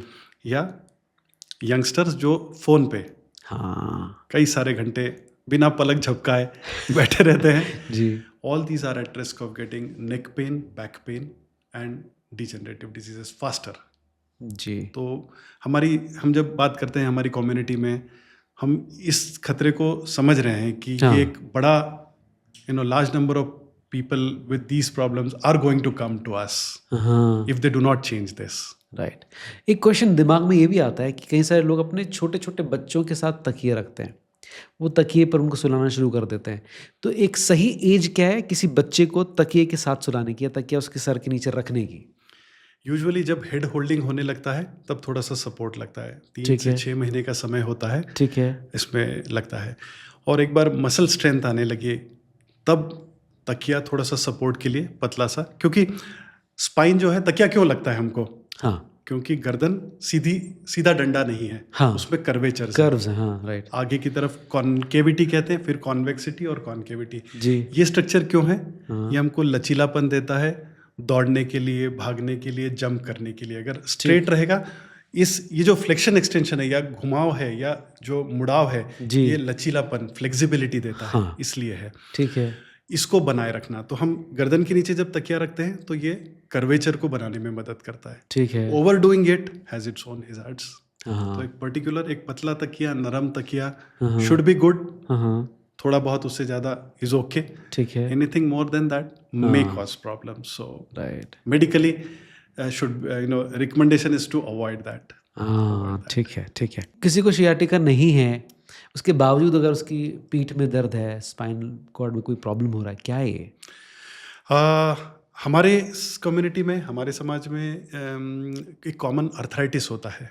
ओके, अर्थराइटिस, जैसे हम तो अर्थराइटिस को जानते हैं कि नी अर्थराइटिस हो गया, जी, जिसमें जी, जॉइंट जी, रिप्लेसमेंट करना पड़ ठीक, रहा है या ऐसा. हाँ, पर स्पाइन में भी बहुत सारे जॉइंट्स हैं, हर लेवल पे एक एक जॉइंट है. ठीक है, उन जॉइंट्स में जब कोई भी डिजीज होता है वो अर्थराइटिस कहलाता है. ठीक है, तो it could be rheumatoid arthritis. हाँ, और एक और इम्पॉर्टेंट डिजीज है जो कॉमनली दिखता है इंडियन पॉपुलेशन में, हाँ, वो है अंकाइलोजिंग स्पॉन्डिलोसिस. ये ये भी क्या है? एक तरह का अर्थराइटिस है. हाँ, इसमें जॉइंट्स की मोबिलिटी जो है वो कम होती जाती है. जॉइंट्स है मोबिलिटी के लिए, हाँ, ये मोबिलिटी दे रहा है एक जी, रेंज जी, में. जी, लेकिन अर्थराइटिस में या अंकाइलोजिंग स्पॉन्डिलोसिस, अंकाइलोजिंग ये उसको रिजिड फिक्स करता जा रहा है, राइट, तो मूवमेंट कम हो रहा है. हाँ, तो पर हमको चलने के लिए, बैठने के लिए मूवमेंट चाहिए. तो जब भी ये पेशेंट जो इससे पीड़ित है वो मूवमेंट करते हैं, उनको पेन होता है. ठीक है, हम उनका एमआरआई करेंगे तो सारी डिस्क बराबर दिखाई देती हैं, सारी बोन्स बराबर दिखाई देती हैं, सारी नर्व्स बराबर दिखाई देती हैं. पर इनमें पेन ओरिजिनेटर है जॉइंट. ठीक है, इन पेशेंट्स को हम मेडिसिन से ट्रीट करते हैं, एनाल्जेसिक से. कई बार इनको स्टीरॉइड्स की आवश्यकता होती है. जी, और अगर इनके डॉक्टर इनको स्टीरॉइड्स कहते हैं लेने के लिए, तो लेना चाहिए, डरना नहीं चाहिए स्टीरॉइड से. ठीक है, और इन बीमारियों में आमतौर पर सर्जरी की आवश्यकता नहीं पड़ती है. दे ठीक कैन है। Be treated not surgically. Right. जो नमक होता है, कई बार ऐसा कहा जाता है कि नमक हड्डियों के लिए बहुत ठीक नहीं होता. क्या स्पाइन कॉर्ड के लिए भी ये सेम चीज़ है? नहीं, एक संतुलित मात्रा में नमक तो चाहिए ही चाहिए. सोडियम सबसे इम्पोर्टेंट इलेक्ट्रोलाइट है बॉडी में, तो चाहिए. Excess definitely is bad. पर वो जो नमक हम खा रहे हैं वो सोडियम का भी सोर्स है, कैल्शियम का भी सोर्स है. तो एक निश्चित मात्रा में नमक आवश्यक है. जो एक चीज़ हम कर सकते हैं बदलाव, जो हम टॉप सॉल्ट ऐड करते हैं, वो नहीं करना है. प्रोबेबली हम वो एक, that is a good habit. वो हार्ट के लिए सबसे ज़्यादा यूजफुल डेंजरस है, है. बोन्स के लिए, बॉडी के लिए, किडनी के लिए भी वो काम कर सकता है. तो Right. जो भी हम नमक इस्तेमाल करते हैं कुकिंग के समय, हम वो करें. वही सही है. अगर कभी लगता है कि थोड़ा कम है, सो मे बी चटनी से मिला सकते हैं हाँ, हाँ, या अचार से मिला सकते हैं. ठीक है. पर एक हैबिट जो ऊपर से सॉल्ट डालने की है, maybe we can do away with that, ठीक एंड है. That may help. अच्छा, अलग अलग टाइप्स हैं सॉल्ट के भी, तो ऐसा कोई पर्टिकुलर सॉल्ट है जिसको लेना ठीक होता है? ट्रेडिशनली हम जानते हैं कि रॉक सॉल्ट ज़्यादा काम करता है, पर बहुत ज़्यादा अंतर नहीं पड़ता. अगर आप नहीं पड़ता है? ट्रेडिशनल बना रहे हैं, रॉक सॉल्ट यूज़ करते हैं या फिर जो सेंधा नमक कहते हैं वो. जी. पर वाइट सॉल्ट इज ऑल्सो, मतलब क्योंकि आजकल ये सोशल मीडिया के ज़माने में आजकल रील में बड़े ज्ञान बांटने वाले लोग आ जाते हैं कि आप तो सेंधा नमक खाइए, वो बिल्कुल ठीक है.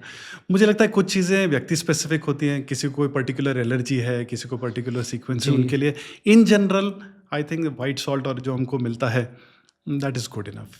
मतलब हर किसी के लिए हर चीज़ अप्लाई होती हो, प्रॉबेबली नो. तो ये बहुत इंपॉर्टेंट है समझना कि जो भी चीज़ रील पर किसी के थ्रू कही गई, उसका कॉन्टेक्स्ट सिर्फ उस 30 सेकंड में समझने से बेहतर है पूरा कंटेंट जो पॉडकास्ट में दिखाया जा रहा है वो देखें आप पहले. सही कहते हैं है आप, ना? सही क्योंकि कहते कई हैं. बार क्या होता है, छोटे छोटे टुकड़ों को देखकर लोग सोचते हैं कि यही फाइनल चीज़ है, ये फाइनल वर्डिक्ट है, इसको फॉलो करना है. नहीं, जो मुझे, गलत है. मैं पूरी तरह सहमत हूँ, ऐसा नहीं है. जी. क्योंकि हर चीज़, everything has to be seen in the context, कहाँ कहीं, और हर चीज़ हर किसी के लिए काम करे, ऐसा नहीं ऐसा नहीं है. है. राइट. आप इतनी सारी सर्जरीज करते हैं, मुझे लगता है एक पेशेंट को मेंटली इस चीज़ के लिए प्रिपेयर करना कि उसकी एक बहुत बड़ी सर्जरी होने वाली है, ये काम कैसे करते हैं आप? ये एक इम्पॉर्टेंट काम है. मुझे लगता है उतना ही इम्पॉर्टेंट जितना कुशल, क्राफ्टफुल सर्जरी करना. जी. और अलग अलग पेशेंट्स के अलग अलग रिएक्शंस होते हैं. कई बार जब हम डायग्नोसिस करते हैं तो पेशेंट्स शॉक्ड होते हैं, सैड होते हैं, एंग्री भी होते हैं. जी. और उतने ही नंबर के पेशेंट्स उसको अच्छे से लेते भी हैं.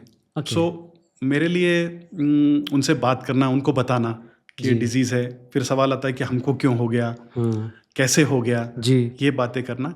एंड देन टॉकिंग कि हम आपके लिए क्या करने वाले हैं. अगर मैं ब्रेन की सर्जरी करूंगा तो मैं क्या करूंगा, कहाँ से ब्रेन ओपन करूंगा, या बिना ओपन किए एंडोस्कोप से या छोटे स्मॉल की होल से हम कर देंगे. जी. कुछ डिजीजेज है जिसको हम बिल्कुल कहीं कोई स्कार नहीं आता, हाँ. पता भी नहीं चलता.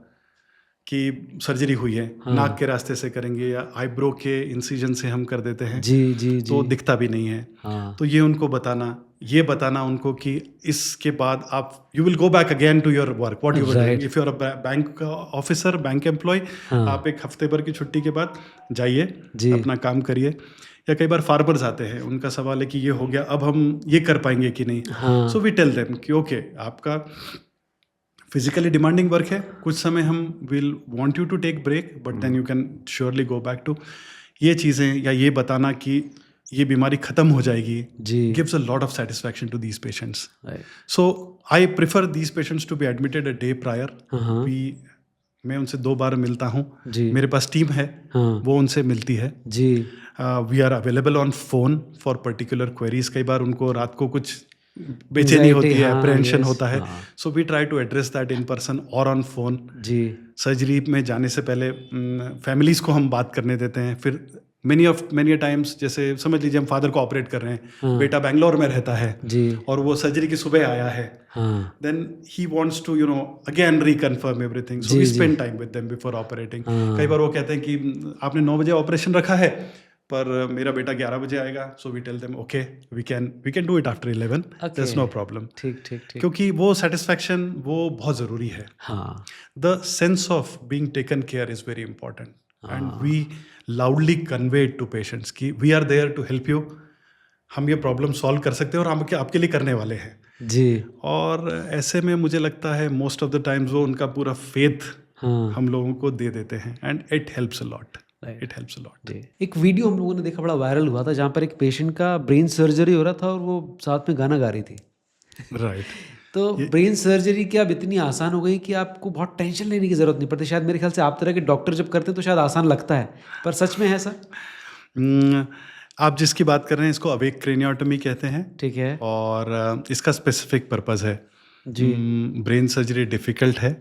हाँ हाँ, हालांकि जैसा हमने कहा कि चीज़ें बेहतर होती जा रही है, but still brain surgery is a very meticulous job. जी अब एक क्रेनियोटमी तब करते हैं जब हम कोई ट्यूमर या कोई लीजन जिसको, या कोई बीमारी एलोक्वेंट एरिया में है, जैसे ठीक है ब्रेन के बहुत सारे फंक्शंस में से एक विशेष फंक्शन समझिए स्पीच, बात करना, ठीक है। या हाथों की फाइन मूवमेंट्स करना। हाँ तो ब्रेन के जो हिस्से, ब्रेन के अलग अलग हिस्से अलग अलग चीज़ों को कंट्रोल करते हैं। सो ठीक है। मोटर एरिया जो इन मूवमेंट्स को कंट्रोल कर रहा है, या स्पीच को, हाँ। तो किसी पेशेंट को जिसको बीमारी इन एरियाज के पास है या यहाँ पर है, तब हमें ये सुनिश्चित करना होता है कि बीमारी निकालने के बाद इन फंक्शंस में किसी तरह का डिसफंक्शन ना हो। क्योंकि अगर कोई गायक है हाँ। या कोई बात करता है और वो उसका प्रोफेशन है जी और ऐसे ट्यूमर से अगर ये प्रभावित होने वाला है, तो it will have a immense adverse effect on his life. Yes yes yes बाकी ठीक होने के बावजूद भी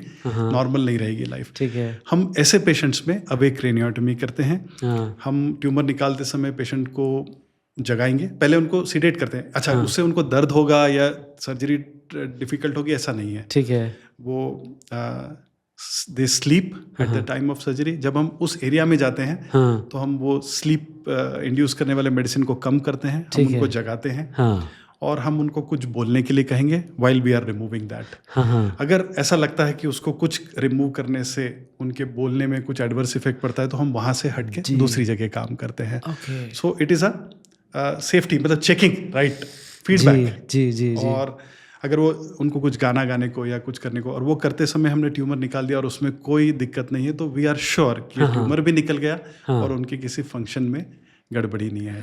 वाह तो there is a small percentage of patient, small type of lesions जिसमें हम ये करते हैं, and we do it, and it is very helpful. Great, ये नई चीज़ हमें पता चली। एक चीज़ जो बहुत कॉमनली आजकल देखी जा रही है, सड़कों पर एक्सीडेंट्स होना। कई बार लोग शराब पीकर भी गाड़ी चलाते हैं, कई बार रैश ड्राइविंग्स भी होती हैं। इसके चलते ब्रेन इंजरीज बहुत सारी हो रही हैं। ऐसे में जब आपके पास इस तरह के केसेस आते हैं, कैसे आप डील करते हैं, कैसे ट्रीट करते हैं? नवनीत, आपने एक बहुत ही रिलेवेंट समस्या उठाई है, और ये बड़ा, इट्स अ हेल्थ मिनास मैं कहूँगा। और संख्याओं में जाएं तो हिंदुस्तान में, भारतवर्ष में साल भर में 5 लाख से ज़्यादा इस तरह के एक्सीडेंट्स होते हैं, एंड अराउंड 1.3 लाख डेथ। और जानते हैं ये सब कौन लोग हैं? ये लोग यंग लोग हैं जी, 18 to 40 years of age, productive age, right. And unfortunately हमारे पास भी हर हफ्ते कम से कम एक पेशेंट ऐसा आता है ओह, जो हाई स्पीड वेहिकुलर एक्सीडेंट में इन्वॉल्व है, ब्रेन में सीवियर इंजरीज हैं, हाँ, और कई बार अनफॉर्चुनेटली हम उनके लिए कुछ कर नहीं पाते हैं क्योंकि मौका नहीं मिलता है. The brain is so seriously damaged. And somehow community में ये चीज़ इतनी ज़्यादा आइडेंटिफाइड नहीं है, मतलब it is a less identified problem, जबकि इतना बड़ा श्योर शॉट डेथ का कारण है. जी, तो हम जूझते हैं इससे, और मुझे तो एक ही तरीका दिखता है इससे फाइट करने का कि हम इंफॉर्मेशन स्प्रेड करें, लोगों को अवेयर बनाएं. जी, safety devices like helmets are there for more than 100 years. Right, हम क्यों नहीं लगा रहे हैं? जी, it comes for less than 1000 rupees. Right, आप 1-1.5 लाख रुपए की बाइक चला रहे हैं, जी, उसके ऊपर आपका सिर है जो अनमोल है, जी, जो 1000 रुपए की हेलमेट से बच सकता है. तो क्यों ना बचाएं? It's habit. या सीट बेल्ट लगाना, जी, या ट्रैफिक रूल्स को Follow फॉलो करना. करना, या स्पीड लिमिट्स को फॉलो करना. जी, these are just behavioural changes. Right, हमको ये स्ट्रांगली एम्फेसाइज करना है, जी, और लॉ को, अथॉरिटीज को इसको इम्प्लीमेंट करना है. Right, right. कोकिला बेन के साथ एक सबसे कमाल की चीज़ जो है वो ये है FTSS, full time assistant service, जो कि मेरे ख्याल से बाकी कहीं पर नहीं है. जब आप पेशेंट के साथ पूरे समय रहते हैं तो वो आपके लिए भी बेहतर है, ताकि आप पेशेंट की प्रॉब्लम्स को समझ जाएं, और पेशेंट के लिए भी. ये आपको किस तरह से हेल्प करता है, या आप किस तरह से इसको देखते हैं? आई थिंक ये बड़ा ही यूनिक है, ये कॉन्सेप्ट यूनिक है, और ये हमको भी सेंस ऑफ सिक्योरिटी देता है एंड सेटिस्फैक्शन भी. जी, मैं घर से निकलता हूँ लगभग 9 बजे, जी, मेरे हॉस्पिटल में जाता हूँ, जी, मुझे दिन भर वहाँ काम करना है, जी, ऑपरेशंस वहीं करने हैं, जी, पेशेंट्स को वहीं मिलना है, राइट, इनफैक्ट कोई विजिटर्स आते हैं उनसे भी वहीं मिलना है, और जब शाम को 6 बजे 7 बजे या इनफैक्ट 8 बजे भी मेरा किसी, काम हाँ, ख़त्म हो जाता है, तो मुझे घर आके पीसफुली सोना है. जी, मैं जब घर आता हूँ तो मेरे जैसे दूसरे डॉक्टर्स जो उस समय ड्यूटी पर हैं, वो they are taking care of my patients, right, and they are speaking to my patients and our patients, I would say, जी, बिकॉज जी, we share them all. And सबसे इम्पोर्टेंट इसकी वजह से कि कंटिन्यूटी ऑफ केयर है. हाँ, patient, उनकी फैमिलीज को पता है that there is somebody who knows about them, right, is available round the clock. हाँ, एंड ये एक बहुत बड़ा सेंस ऑफ सेटिस्फैक्शन पेशेंट्स में जनरेट करता है, हाँ, और ये एक बहुत बड़ा सेंस ऑफ सिक्योरिटी मुझ में जनरेट करता है. So I can accept all complicated patients, difficult patients जो शायद कहीं और नहीं हो पा रहे हैं या नहीं जा पा रहे, या दूसरे शहरों से आने वाले जी, पेशेंट्स, जिनको हम बड़े इजीली मैनेज कर सकते हैं, ट्रीट करते हैं, और कर रहे हैं हम उनको बहुत अच्छे से. राइट.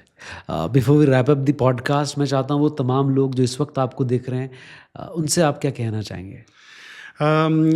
मैं 2 बातें कहना चाहूँगा. एक, हम लोग यहाँ पर पिछले 2 सालों से काम कर रहे हैं. वी आर जी, one of the best equipped hospitals in the country, जी, और हम उन सब सर्विसेज को दे पा रहे हैं हमारे पेशेंट्स को जो आज, जिनको हम वर्ल्ड स्टैंडर्ड्स कहते हैं, कंटेम्प्रेरी सर्विसेज कह रहे हैं. जी, और मैं चाहता हूँ लोग इस बात को समझें, इन चीज़ों को पहचानें, और इस सर्विसेज का, इन यूटिलिटीज़ का फ़ायदा उठाएं, जी, ताकि जैसे आपने बात की हेडेक, हाँ, आप खुद क्यों ट्रीट करना चाहते हैं? सही वी बात, are available, we will find out if you need some special treatment और जस्ट जनरल ट्रीटमेंट और no treatment, assurance only, and that also helps. Right, so we are there. And दूसरा बात जो हमको समझना है कि न्यूरोलॉजिकल डिजीजेस अब असाध्य नहीं हैं, या क्या इन डिजीजेस के ट्रीटमेंट के लिए आपको किसी बाहर कंट्री में जाना है या किसी बड़ी बड़े सिटी शहर में में जाना जाना है. I think that time is long gone. Right, ऐसा कोई ट्रीटमेंट ऑप्शंस नहीं है, या ऐसा कोई इन्वेस्टिगेटिव मोडालिटी नहीं है जो अभी हमारे हॉस्पिटल में, कोकिलाबेन धीरूभाई अंबानी हॉस्पिटल में इंदौर में अवेलेबल नहीं है. एंड इसीलिए हम लोग ओवरसीज पेशेंट्स को रिसीव कर रहे हैं, दूसरे स्टेट्स से आने वाले पेशेंट्स को रिसीव कर रहे हैं, जी, और हम उनको बहुत सेटिस्फैक्टरीली ट्रीट कर पा रहे हैं, और हम यही सारी चीज़ें इस शहर के सारे रहवासियों को करना चाहते हैं. Great, great. Thank you very much sir, ये इन्फॉर्मेशन हम तक लेकर आने के लिए. एंड आई एम श्योर इस पॉडकास्ट के बाद बहुत सारे जो मिथ होंगे लोगों के दिमाग में वो क्लियर होंगे, और हेल्दी लाइफस्टाइल के लिए जो एक अवेयरनेस आपने आज फैलाई है वो कहीं ना कहीं लोगों को बहुत इंप्रूव करेगी. I am sure. Thank you, thank you for thanks this. A lot sir, thank you.